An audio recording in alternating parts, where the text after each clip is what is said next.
अस्सलामु अलैकुम वरहमतुल्लाहि वबरकातुहू। मैं हूं हकीम मोहम्मद साजिद फ़ारूकी। आज की हमारी वीडियो बहुत ही इम्पोर्टेंट है और इंशाल्लाह मुफीद होने के साथ साथ बहुत दिलचस्प भी है। हम एक कदीम तिब्बी टेक्निक के मुतल्लिक सीखेंगे जिसे ग्रुब जंतर कहा जाता है। मुख्तलिफ़ चीज़ों का रोगन निकाला जाता है और ऐसी ऐसी चीज़ों का रोगन निकाला जाता है जिनके बारे में अमूमन यही ख्याल किया जाता है कि ये बेफ़ायदा है। तो आज हमारे पास हैं ये बादाम के छिलके। बादामों में से हमने मगज़ निकाल लिए हैं और ये बादाम के छिलके हमारे पास मौजूद हैं। ये अकेले भी कारआमद हैं, इनका हम रोगन निकाल सकते हैं, लेकिन मैं इसमें इजाफ़ा करूँगा ये शीशम के बरादे का। शीशम के दरख्त का ये बरादा हमारे पास मौजूद है। तो इंशाल्लाह आप सारा तरीक़ाकार भी देखेंगे और इस रोगन के फ़वाइद भी जानेंगे तफसील के साथ। तो शुरू करते हैं अपनी आज की वीडियो। हमें मिट्टी का एक बर्तन ले लेना है, रोगनी हांडी आप ले लें जो कि मज़बूत हो, और उसमें बादामों के छिलके कुछ इस तरह से रखने हैं। थोड़े से बादाम के छिलके रख के उन्हें हम बराबर करेंगे और उसके ऊपर शीशम या टाली जिसे हम कहते हैं, शीशम का बरादा जो मैं मिस्त्री से लेके आया हूँ, उनके पास रफ़ होता है, एक्स्ट्रा होता है। उसने कोई चार्जेस मुझसे नहीं लिए, इसके फ्री ऑफ कॉस्ट मुझे ये दे दिया है। थोड़ा सा बरादा हम इसके ऊपर फैलाएंगे और उसके बाद बादामों के छिलके थोड़े से फैलाएंगे और शीशम का बरादा फैलाएंगे। जितने भी आपके पास छिलके हैं उन्हें आपने इसी अंदाज से बर्तन के अंदर प्रेस कर देना है। थोड़े से बादाम के छिलके आप फैलाएंगे और उसके बाद करीर की कुटी हुई कौंपलें हो आपके पास या तंबाकू हो, वो बिल्कुल थोड़ा सा आप डालेंगे। लेकिन करीर और तंबाकू डालने से ये बड़ा तेज़ बन जाता है। इसका जो फ़ायदा मैं आपके सामने रखूँगा उस सिलसिला में ये थोड़ा हसास हो जाता है और उसका बहुत एहतियात से इस्तेमाल करना होता है, जबकि शीशम का बरादा बिल्कुल महफूज है। तो बादाम के छिलके रखने के बाद हमने इसके ऊपर एक बर्तन कुछ इस तरह से टिका देना है। ये हिलेगा नहीं, अपनी जगह पे पड़ा रहेगा। और इसके बाद हम बढ़ते हैं अपने अगले अमल की तरफ।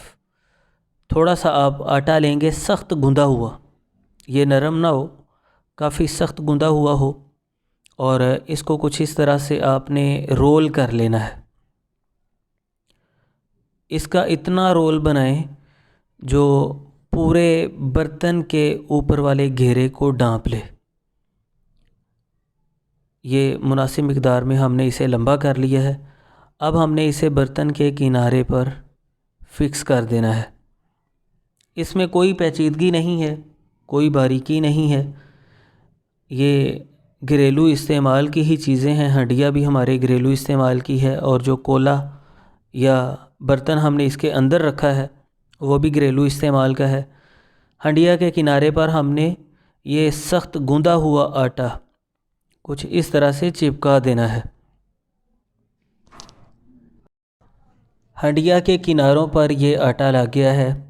अब हमें एक बर्तन चाहिए, वो कोला हो सकता है या कोई पतीली हो सकती है, जिसका पेंदा गोलाई वाला हो, जिस तरह का इस बर्तन का पेंदा है।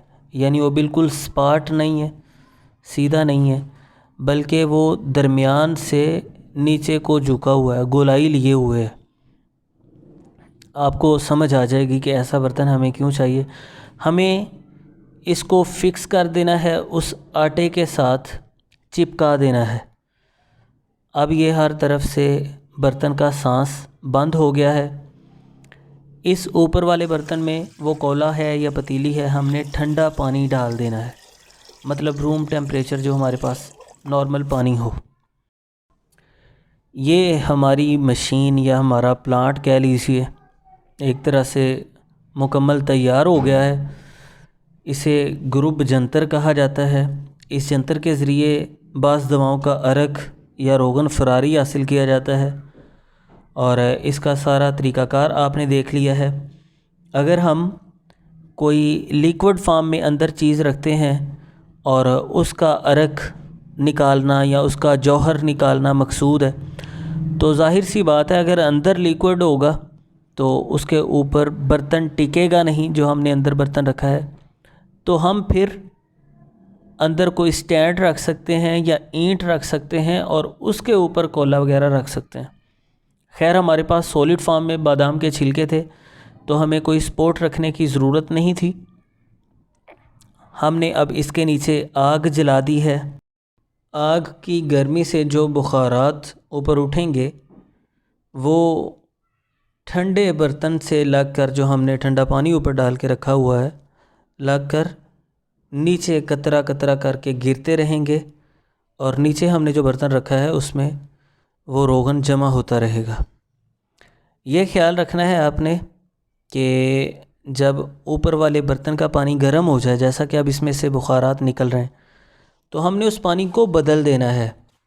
آپ گلاس وغیرہ کی مدد سے وہ گرم پانی نکالیے۔ آپ نے اوپر پتیلی رکھی ہوئی ہے یا کوئی کولا رکھا ہوا ہے، کوئی بھی برتن، اس میں سے گرم پانی آپ نکال دیجئے احتیاط کے ساتھ، ہاتھ کو جلائے بغیر، اور اس میں ٹھنڈا پانی آپ کو ڈال دینا ہے۔ اوپر والا برتن ٹھنڈا رہے گا تو جو بخارات اوپر اٹھتے جائیں گے وہ ٹھنڈک سے ٹکرا کر قطروں میں تبدیل ہو کر ہمارے نیچے رکھے ہوئے برتن میں گرتے جائیں گے۔ تو ہم نے اب اس میں پانی کو بدل دیا ہے، یہ ٹھنڈا پانی ہے۔ روغن انشاءاللہ تھوڑے سے وقت میں تیار ہو جائے گا۔ ویسے اسے روغن کہنا کوئی اتنا ٹھیک نہیں ہے، کیونکہ یہ روغن نہیں ہے، نہ ہی یہ عرق ہے، نہ ہی یہ جوہر ہے، یعنی کوئی بھی اصطلاح اس پر پوری نہیں اترتی، لیکن روغن کے یہ قریب قریب ہے۔ تو ہم اب اس کو کھولتے ہیں۔ تقریباً آپ کو دکھانے لائق ہمیں دوا حاصل ہو چکی ہے۔ یہ جب تک باداموں کے چھلکے پورے نہیں جل جاتے ہم اس عمل کو جاری رکھیں گے۔ یہ دیکھیے آٹا جو ہم نے رکھا تھا وہ اب اچھی پکڑ کرنے کی حالت میں آ گیا ہے۔ یہ برتن ہم نے اٹھا لیا ہے اور اس کے اندر سے ہم نے روغن یا تیل نکال لیا ہے جو خالص باداموں کے چھلکوں کا ہے۔ اسے ہم محفوظ کر لیں گے اور پھر سے کولے کو اندر رکھ کے اور اسی عمل کو دہراتے رہیں گے۔ یعنی دیر کے بعد ہم کھولیں گے، یہ بس آپ کو دکھانے کے لیے، کیونکہ اندھیرا ہو رہا ہے اور بعد میں آپ کو یہ چیز دکھا نہیں سکتا تھا۔ آپ کو دکھانے کے لیے میں نے اب کھول لیا ہے اور آپ نے روغن نکلا ہوا دیکھ لیا ہے۔ ویسے ہم جب اسے بند کریں گے تو 2-2.5 گھنٹوں کے بعد ہم اسے کھولیں گے۔ تب تک سارے بادام کے چھلکے جل کے راکھ ہو جائیں گے، کوئلہ ہو جائیں گے، اور سارا روغن باہر نکل چکا ہوگا۔ اور اگر آپ نے کوئی چھوٹا برتن اندر رکھا ہے، جیسے کہ میں نے چھوٹا رکھا ہے، آپ درمیان میں بھی اسے کھول سکتے ہیں، روغن کو نکال سکتے ہیں اور پھر سے اسی عمل کو دہرا سکتے ہیں۔ اب ہم اس کے تھوڑے سے مین فوائد کو جان لیتے ہیں، سمجھ لیتے ہیں۔ طریقہ کار سمجھنے کے بعد یہ ددری اور چنبل کا بہت بہترین علاج ہے۔ آپ کو روئی کا گالا اس سے تھوڑا سا تر کر کے ددری کے مقام پر یا چنبل کے مقام پر تھوڑا سا یہ پانی یا روغن آپ اسے کہہ لیجئے لگا لینا ہے۔ تھوڑے ہی وقت میں وہ خشک ہو جائے گا، اس سے تھوڑی چبھن ہوگی، لیکن یہ ددری کو اور چنبل کو انشاءاللہ بہت جلد ختم کر دے گا۔ تھوڑے دن آپ مسلسل اسے لگا سکتے ہیں۔ داڑھ درد کی صورت میں آپ روئی پر تھوڑا سا یہ روغن لگا کر داڑھ کے مقام پر لگا لیجئے، انشاءاللہ درد کو فوراً تسکین دیتا ہے۔ کانوں میں شدید درد کی صورت میں 1 چمچ سرسوں کے تیل میں 1 سے 2 قطرے آپ اس کے شامل کر کے حل کر لیجئے، اور یہ 1-2 قطرے کان میں ٹپکائیے۔ انشاءاللہ کان کے درد کو یہ فوری طور پر تسکین دیتا ہے۔ امید کرتا ہوں کہ گروب جنتر کی یہ ٹیکنیک آپ سمجھ چکے ہوں گے، جس سے آپ کئی کام لے سکتے ہیں اور ویڈیو آپ کے لیے فائدہ مند ثابت ہوئی ہوگی۔